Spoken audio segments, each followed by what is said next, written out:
Products and risks analysis systematically evaluates risks by priority, class, potential damage, and chance of failure to prioritize mitigation efforts and protect value. Prompt lists, also known as risk identification checklists, are structured inventories of potential risks that serve as essential tools for project managers and stakeholders. They act as a systematic memory aid, ensuring that critical risks across various domains, such as economic, legal, social, or environmental, are not overlooked during the identification process. By categorizing risks based on their sources, causes, consequences, and impacts, these lists enable a thorough and analytical approach to uncovering hazards that could affect project objectives. The process involves continuously identifying and categorizing risks by examining the fundamental drivers of uncertainty within an organization, such as existing circumstances, intended activities, and contextual factors. This method not only estimates potential losses and failures, but also provides a framework for understanding how risks interrelate with organizational goals. Ultimately, prompt lists transform risk identification from an ad hoc activity into a disciplined, repeatable practice, enhancing the robustness of risk management and ensuring proactive mitigation strategies are grounded in comprehensive awareness. This comprehensive framework shown for products risk analysis, integrating both quantitative and qualitative methodologies to evaluate and prioritize risks. The quantitative assessment employs hazard scenarios, vulnerability curves, and event tree analysis to calculate probabilistic outcomes and potential impacts numerically, providing a data-driven basis for decision-making. Tools like risk curves and probability chains translate uncertainties into measurable metrics, emphasizing precision in high-stakes environments. Complementarily, qualitative approaches such as the risk matrix categorize risks by frequency and impact, visually highlighting priorities from low to very high. The indicator-based approach further breaks down risks into spatial, hazard, exposure, vulnerability, and capacity dimensions, using scoring and weighting to generate indices like hazard or vulnerability indexes. Together, these methods ensure a holistic risk evaluation, balancing numerical rigor with contextual insight to safeguard product integrity and organizational objectives. Products risk analysis is a systematic process that begins with risk identification and advances through assessment, prioritization, and quantification to determine the most critical threats to product success. It employs tools like risk matrices, event trees, and probabilistic models to translate uncertainties into actionable data, ensuring resources target the highest impact issues. The process culminates in response planning, monitoring, and communication, embedding risk management into every development sprint and stakeholder update. This end-to-end approach transforms potential vulnerabilities into managed variables, aligning product resilience with business objectives and fostering a culture of proactive decision-making. Risk analysis methods can be broadly categorized into qualitative and quantitative techniques, each offering distinct advantages. Qualitative methods such as expert judgment, brainstorming, and SWOT analysis rely on subjective assessments to identify and evaluate risks, making them especially valuable in early project stages or when data is limited. Quantitative methods, including Monte Carlo simulations, decision tree analysis, and sensitivity analysis, employ numerical data and models to estimate risk probabilities and impacts, offering more precise, data-driven insights for decision-making. Selecting the appropriate risk analysis technique depends on factors such as project complexity, available data, and required decision-making precision.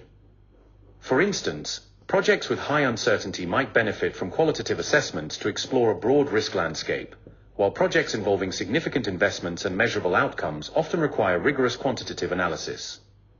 In practice, many organizations combine both approaches to create a balanced, comprehensive risk management strategy that supports proactive planning and informed decision-making throughout the project lifecycle.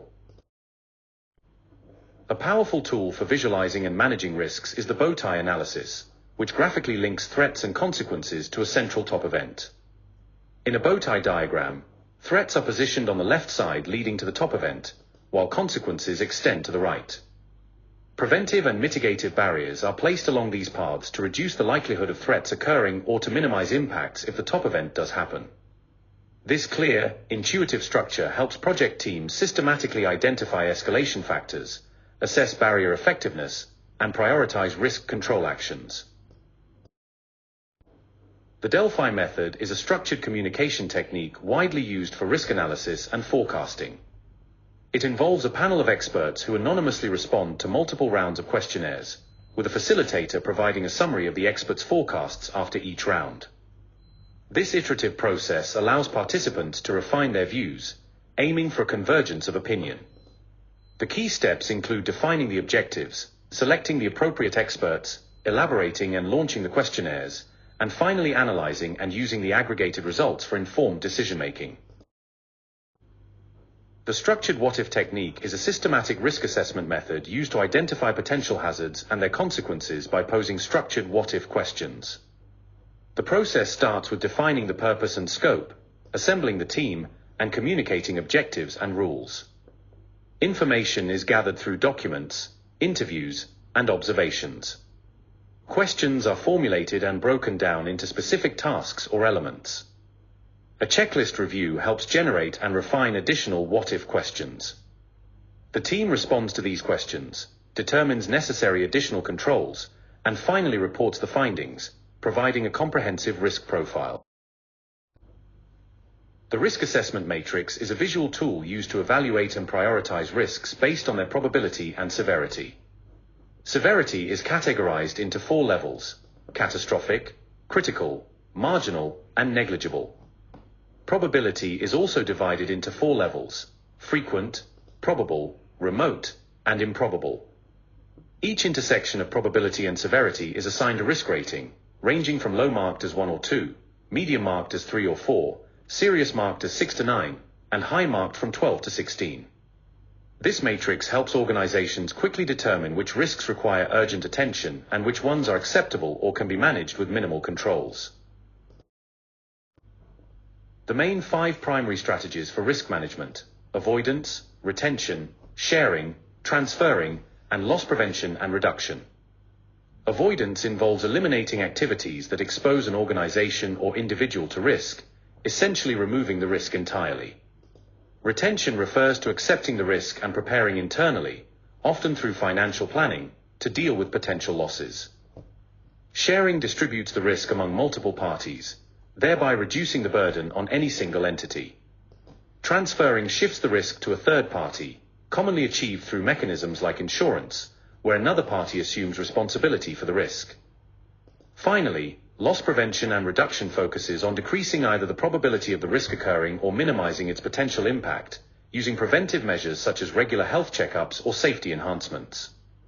Together, these strategies provide a comprehensive approach to managing uncertainty and safeguarding against negative outcomes. Thank you for your unwavering commitment to excellence and your dedication to mastering the profession.